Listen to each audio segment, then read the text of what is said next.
Introducing a series of special podcasts for Saint-Gobain Career Day. Join Valentina, Amy, Julie, Annika and Lisa as they discuss their experiences and challenges as women in senior roles. In this episode, you'll hear about how they found support in each other, why they wanted to share their experiences and why they're encouraging you to do the same to help further your career. Thank you very much for joining me today for our podcast, talking about our peer support group. My name is Valentina Dodson. You know me really well. So I head our procurement team for Saint-Gobain UK and Ireland. And maybe you could just introduce yourself before we start with our flow. Okay, so my name is Julie Lepape. I'm the Operation Director for Ocarno, and I have been with Saint-Gobain for nearly 19 years now. I'm Amy Tyers. I'm the Finance Director for Offsite Solutions and Career in Finance of 20 years in Saint-Gobain. Amy, Julie, I know you really well. I think we've been growing together through this organisation for many years. We said we've done best part of 20 years together. So you're both very successful and confident. Tell me why you've created this informal peer support group. I think when we first started talking about it, it was probably about 2 years ago, and I'd recently started a new role as Finance Shared Service Centre Director. And initially I thought, I don't think I've got time to get together as a group of women to talk about things. And then I paused and thought, actually, this is the best time to have a support group of women at a time when I was starting a new role, leading a large team for the first time with different stakeholders. So the reason that I thought it was a great idea for me at the time was to have that support of other women in senior roles within Saint-Gobain, that I could have that safe space to talk through some of the challenges and, you know, stepping out of my comfort zone in a new role. I think it's also very useful for us to share our own experience, and I think it helps us to have that emotional support during the session when we met together. So as Amy mentioned, it's a very safe space, so we can share information, we can share expertise as well between us. So I think it's a great ways to grow in our role, but also to build confidence among us. So yeah, it's a great group. Thank you. And Amy, you mentioned time. So what kind of time commitment we're talking about here? Because you said the first thing came to your head, it was all about time, how much time it will have. Exactly. I think it's as much or as little as you want. So I think we started off by getting together for about 2 hours at a time. And I think we got together about every 6 weeks. But it's also judging that we have got jobs, and we've got very senior jobs across Saint-Gobain, the whole peer group. And I think what was key was recognising the commitments that we all had and finding the time to commit to just pausing and not just running through our jobs, and just taking that time to spend on us and getting that experience and knowledge and talking through some of those challenges, like we said, in that safe space, which could actually help us be better in our roles.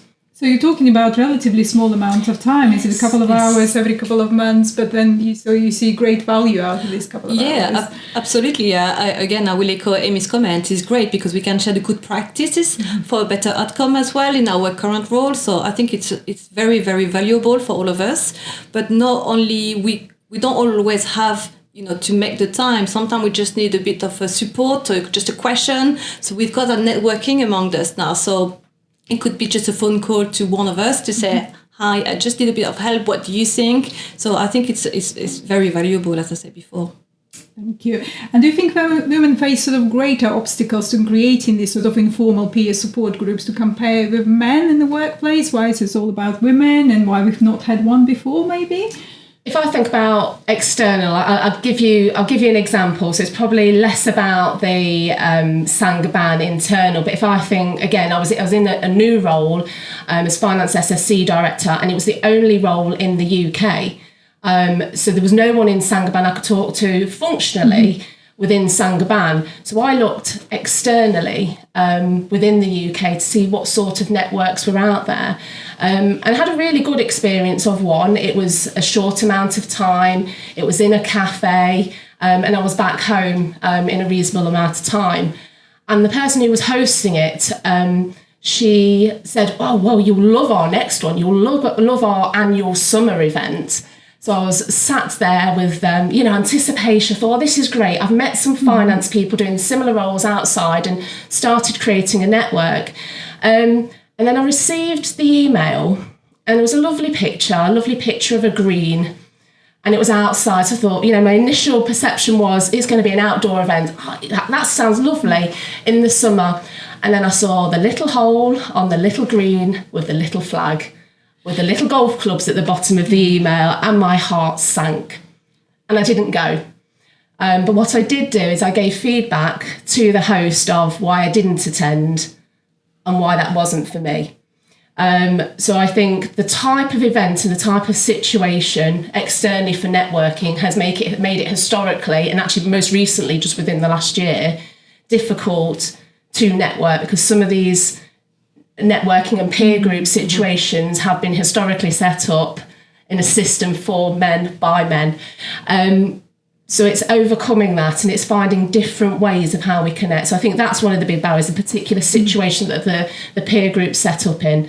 The other challenge is the time that you arrange these peer group meetings. So other things that I see externally are breakfast meetings or late night meetings or overnight drinking events. Well, someone who's got a young family and wants to spend time with their family, that's not for me either. So I think what works for our peer group is we do it in a work time, we do it in a very neutral environment. We'll just use a very simple meeting room, or occasionally we might go out for lunch in a very neutral space. So I think, there are challenges, but I think they can be overcome. So the environment matters. Thank you, Amy. They're a really great example. Julie? Yeah, again, I will really echo what Amy said. I think we can do that during the work time as well. Exactly the same. So yes, I think for me, it does work. I don't think personally, I don't automatically think it's more difficult, because we can, we own our destiny in a way, so we can make that happen. So yes, there are challenges, but as Amy mentioned, we can overcome those challenges, and it is working. And you did say about work environment, but actually we've seen the benefit of meeting in a work environment, because we are, senior female leaders across different parts of our organisation, where we met we met in Acano when you hosted us, so potentially we'll meet in Glass next time. So we'll give it that additional benefit of that external sort of connections with our businesses as well. And it's about learning the Saint-Gobain cultures as well, because when I've moved from one business to another, the culture is different, but we, at the end of the day, we're all Saint-Gobain.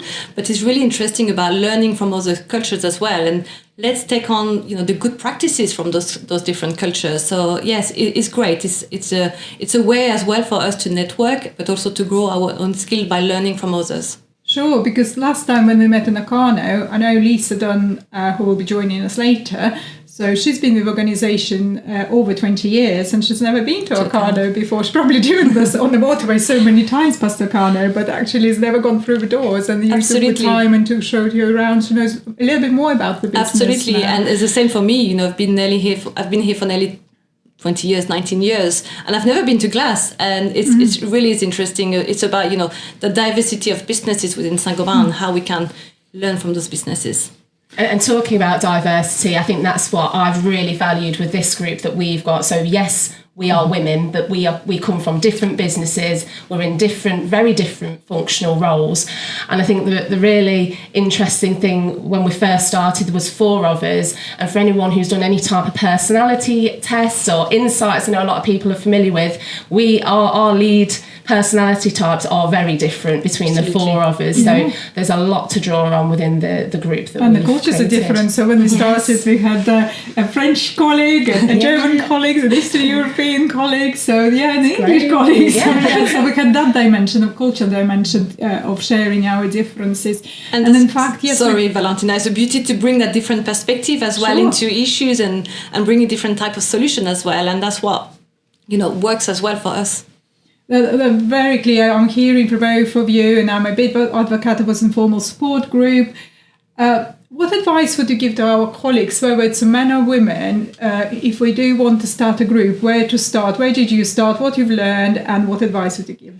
I would say start small, and that's what we did. We start small. It has to be a human-sized group as well, and try to find what is the purpose as well of your group. But don't wait for your manager. You can make this happen. Take that initiative to make this happen. Take that initiative to network with people. So that would be my advice. We decided among us to create that network, that group. And it really worked for us, but we didn't wait for anything else to happen. We made it happen. Thank you. Amy? Very similar. So I'd say it's keep it simple.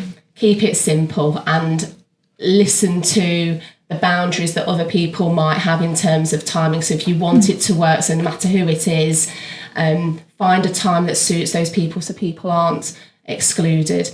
Thank you. And I'm going back to those 2 years ago. I remember myself, thinking that's a brilliant idea, but writing that email and inviting of us is like without a little bit of a doubt, will actually people want to, create that support group with me? Will we, are we sharing the same challenges as I'm sharing? Because I always think, maybe it's just my own sort of, challenges and, others are not facing them. But actually we've proven itself that our challenges are very similar in many ways. Mm-hmm. And then by sharing them, we support each other. So I think that, some of what you say is just do it, just start small, don't set yourself any particular goals, but, create your group, find the like-minded people, discuss basic rules. So what would be the basic rules for this group? I think we mentioned about having a safe space. So what is said during that meeting or during that call is confidential, and that is the main key for us. I don't know, Amy, if you... I think you need to decide within the groups. I think every group dynamic might be slightly different. So you might want a different style in a group, different to ours. So I wouldn't want to say. I can say what's worked for us. Absolutely, that trust, that respect for each other. It's pretty much a Saint-Gobain values, isn't it? So, but I think that's probably, if you're meeting for the first time, set those. I wouldn't like to call them rules, but ways of how you want to work together as a peer group. Mm-hmm. Yeah. No, very, very good advice. And obviously, clearly the group is working really well. But, there's like with any initiative, there's a danger that, how long it will continue. So what is your vision, sort of medium to long term for your group? I think the medium-term vision will be to know each other better. We've got new members of the team, so it's about learning from them as well. So that's more about the medium term. But the long term, it's about how we can support young, talented women, the newer generation as well. How can we support them to grow and thrive in their role, and how can we help them to have that confidence to grow within the Saint-Gobain group? So you said young and talented women. So would you be open for young and talented women, which I think, we've got loads in the organisation, and certainly, maybe not talking about myself, not so young, but talented, and everyone is talented. Would you be open for them to approach you and to discuss it some more like one-to-one? Yes, potentially. And what I was probably missing when I first started within Saint-Gobain, it was that networking, it was that support group. And I think, it's not too much, it's about us, but it's also about the newer generation. I think we need to think about the future. How can we bring talents into the group? It's about, how can we support that as well? So yeah, absolutely. Very open to any new ways of working, any new ways of launching those peer group. But for me, it's about the future and the long-term vision. It's really about those newer generation. Thank you. Amy? My motivation is for myself to reach my full potential, but then to also enable others, and women coming through is one of those areas. So for me, I think even doing something like this, doing a podcast, hopefully this can start the conversation to start to get other people thinking, okay, what can I do? If this is working for our group, what can individuals do to help themselves? Yeah. And I think it's important to challenge the status quo as well. It's not because it's not available that we can't make this available. Yeah, absolutely. And that's proven that the group wasn't available 2 years ago. Now you've created. And then you both touched on, earlier maybe in introduction, you've just been recently promoted. And I really want to sort of explore a little bit more about this. So what was so that particular moment in your career, why did you feel that you needed network support? Because you've just got your maybe dream job at that point in time. Why do you need everyone else around you? I think it was a bit of a confidence that I was on the right path during my role, and we had a lot of conversation, Valentina, and it was really interesting because I saw I was on my own. I was questioning, I was doubting myself, and actually when I started to talk to you as well, it was really interesting to understand I wasn't on my own. So I think it came at the right time for me as well to have that support group. I think early on in my career, I didn't think I needed help. I thought I could do it, if I'm being given a role, then I'm expected to do this on my own. I've been employed to do a job. I was talking, 20-year-old me. And now I realise the benefit of support, and I realise the benefit of having other people to play your ideas through so they're not just in your head on your own, because actually if you draw other people in and explore other ideas, then I could get an even better outcome for the team or the business. So I realise now the benefit of support from other people. So you both actually, it's fantastic to hear. You're both thinking about the next generation, the people who are reporting into you and the people who will be reporting to you in the future. And that's really the long vision is for group to support these upcoming women through their career ladders. Thank you very much for your time, ladies. Thank you. Appreciate it. Wishing your network to continue, thrive and develop. Thank you. Thank you.